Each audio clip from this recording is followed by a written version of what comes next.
Yeah, so we're Southwest London based, mainly covering the boroughs of Merton and Wandsworth, but we have done some stuff in Islington as well, and we can travel. So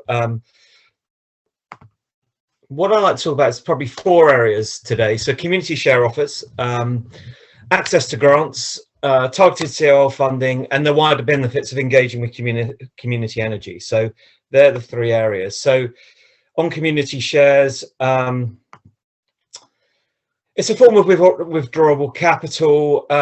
The interesting quirk about this is it's really only cooperatives and community benefit societies that can issue community share offers. So they're a strange little niche. They're not covered by the FCA. We do have our own sort of quality control level, which is called the community standard mark, which I can assure you is incredibly difficult to get. It took us about 6 weeks to finalize our share offer document, going backwards and forwards maybe about 10-12 times to achieve the standard mark. But it's worth doing because it gives you an opportunity to then go into something called a community booster fund, which I'll explain a little bit more. And the good thing about this is it's investing by the community for the community. So these share offers are created to really engage citizens and get them invested in their local communities. And typically, I think probably with all community share offers, we're always looking at as well at the social impact that we can have. So it's not just about greening a building or building a big solar farm across the country, but it's also about some of the money that's generated then feeds back in. And 3 of the areas that we're particularly focused on within Crew is fuel poverty, climate action engagement, and for us so far that has really been going into schools, libraries, civic centres, youth centres, and playing eco action games, so giant snakes and ladders, higher and lower, twister, bingo, all things like that, to get kids thinking about climate action and how they can engage and things they can do at home and in their schools. And obviously tree planting, and the reason for tree planting is everyone loves planting trees, so it's a really good hook for community groups to get people involved in the broader conversation of the more boring stuff like heat pumps and fabric and new windows and things like that. So that's essentially what a community share offer is. And here's some of the stats that I lifted from Community Energy's website. So this was from 2019 numbers. So this was the state of the sector as of last year. And we're currently engaging on the state of the sector for 2021. But there's 300 community groups in England. There'll be more with Renew Wales and Community Energy Scotland. So, it's a pretty big group. I'd say probably 400 in total. Some of the standout numbers are sort of 200. There's probably around 200, 220 now megawatts of solar PV has been installed. Community heat generation. I think the thing you can see from this chart is the broad array of things that people do. There's real innovation coming through on the community side now. So, low carbon transport projects. I'm part of the next gen funding, which I talk about, and there's so many different things going on in that. There's 11 groups, and there's probably around about 6 or 7 different ideas within those 11 groups. So you do get a lot of innovation if you engage with community energy. I think it's interesting that 35 million was raised in 2019 alone, and I think that's just steadily increasing as community groups develop. They do their first share offer. Our first share offer was 50,000. Our next share offer will probably be 250 to maybe 400,000. So, and you can see the groups growing over time, and you get to a point where someone like Bristol Energy Cooperative, I think, raised 9 million in their last raise. So these things can get pretty large and pretty impactful, really. And of course, the most important stat of all there is 65,000 tons of CO2. The other area where I think community energy can engage with local authorities is the fact that we have access to grants that you don't always have. And we saw that poll, and we're covering some of that here. But community groups are really good and experienced at finding funding streams. They're good at writing bids. I think over the last, say, 3 years, maybe 3 years, Crew's probably written 15 bids and probably won 12 or 13 of them. And I think that's probably not unusual. I think other groups, particularly in London, like Repowering and Celsea, have been pretty active and pretty successful in winning bids as well.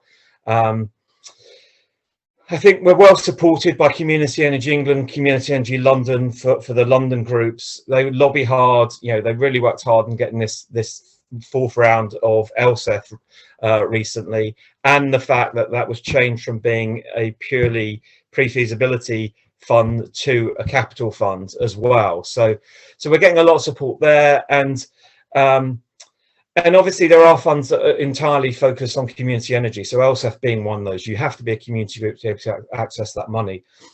I've listed a few on the right-hand side. Well, my right, it might be your left on this, but of funds that we've been successful in over the last probably about 3 years, maybe 4 with the BA Community Fund. But the GLA's fund, LSEF, has been really helpful for us to develop projects in the first 3 phases and then actually finance projects in this phase. So we've actually got 3 projects in this round. 1 is a feasibility study, 2 are for capital works. UKPN have been really good partners to us as well. So we've had 3 awards, I think, so far. 1 was a funding award for a project to install LED lights in building management systems at a youth centre called Devas Club, which was our first share offer. And we've also had funding 2 times now for our fuel poverty work that we do. So running phone lines or running energy cafes when we all could meet face to face. Power to Change has been a real big game changer for us, the Next Generation Fund. We won 100,000 there to develop next generation of community models around heat.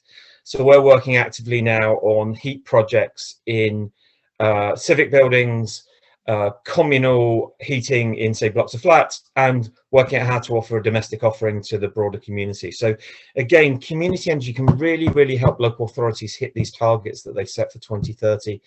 In case of Tower Hamlets, I think it's 2025, and others are 29, I think. So but we're there, and I don't know if there's enough engagement at the moment from the councils to community groups, but yeah, we can do a lot to help. And it's not just about the funding we bring, it's also about the messaging that we can give and the education support that we can give. And we've been working really closely recently with Wandsworth Council on this, and they started something called Climate Conversations. And I think that's been really important to get that message out there so the community start thinking about this stuff, because when they start thinking about it, they're more likely to act. On the BA Community Fund, they offer interest-free loans. So that was our very first thing in 2017. We borrowed 22,000 to install LED lights at a civic centre, and that civic centre is now saving about £600 a month and still repays back its loans on top of that. So it's incredible savings for the group there. And then part of our share offer, we got match funding from Co-ops UK's Community Booster Scheme, and that's really helped us. I think it was the sort of final 22,000 top off that meant we didn't have to extend our period over the January period, so we could actually close off our share offer, and we're currently installing those heat pumps this week. So we're pretty excited about that project. So and there's a whole load more grants. You know, we work really hard on things like Funds Online and Funding Central, which is sadly ending this month. But we're always searching for what's suitable for a church, a school, a theatre, and seeing what money is available. And we have a bit more time to do that than you do as council. So again, partnering with us is a pretty good idea, I think, for you guys. And then one area where we're starting to work pretty closely with Wandsworth again is with CIL funding. So all of the various funds, we've got the Merton Neighbourhood Fund, Wandsworth Local Fund. We've had funding out of the Islington Community Energy Fund for 3 projects as well. And I think the good thing is, if you work with us, with the charities, you know that 100% of the funding will be focused on reducing carbon emissions rather than maybe 50 or 60% if it's a broader project that charities or civic centres are bringing you. Where we can also liaise with hard to reach sectors of the community, and this is a big focus of Wandsworth at the moment, for instance, is how do you get to the North Africa and the Middle Eastern communities in Battersea, or the Tamil and Bangladeshi communities. And the good thing is we're starting to get members now from those groups, or we're working with charities in those areas who can help us access those points so that we can start getting that meshing across to those parts of the community. The other thing is, obviously, we're experienced in delivering these products. We know what we're doing, and that gives you confidence that actually this PV system or this heat pump system or building management LED lights will be installed correctly, on time, on budget. because we've done it before. So I think that's really important. And we've got the ability to find additional funding, so the projects can get larger. It's not just about the CL funding. And some funds like Camden, I think, is a good example where they want to offer 50% of the funding, so the 50%'s got to be found. Sometimes that puts charities off. Partnering with a community group up there would mean that they can find that 50%.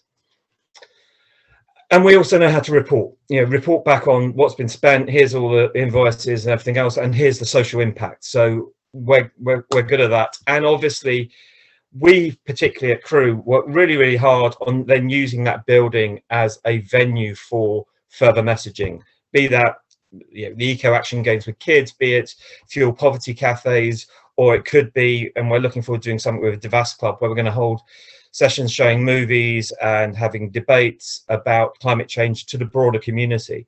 So you kind of get that additional benefit when you're working with community energy. And just to talk about the sort of the wider benefits of SEGs, I think one thing that's probably often overlooked is the innovation element. If we go back to next gen, we're seeing EV projects, we're seeing people looking at heat shifting hot water tanks, we're looking at how people can use community land trusts and the leverage of a community land trust with developers to really upgrade the spec of houses to include PV and heat pumps and all those kind of things to raise the level of the rating of those properties. There's a big data group within NextGen Carbon Co-op in Manchester. So they're looking at how big data can influence and support community energy and support climate action. So we see all sorts of things. I mean, two areas that we're working on particularly is demand shifting from heat pumps using buffer tanks because they're cheaper than batteries, and how we can shift heat from 4 till 7 to different parts of the day, maybe lunchtime, maybe overnights, depending off your day-night tariff. So we're looking at those kind of things. We're also looking at innovative borehole technology. So rather than using a standard, say, Kenza YouTube, we're looking at coaxial borehole tubes, and we're working at the moment with Islington. They're looking at that technology and seeing how they could apply that to either projects they've got coming up or areas where they've got blocks of flats where there wasn't enough heat. So some really interesting things going on in this area. Obviously, the social impact I've covered before. We also work pretty hard supporting comms, so particularly Merton and Wandsworth at the moment, we're linked in with their comms teams and trying to get their monthly messaging across to our members as well and to the broader community who do follow us as well.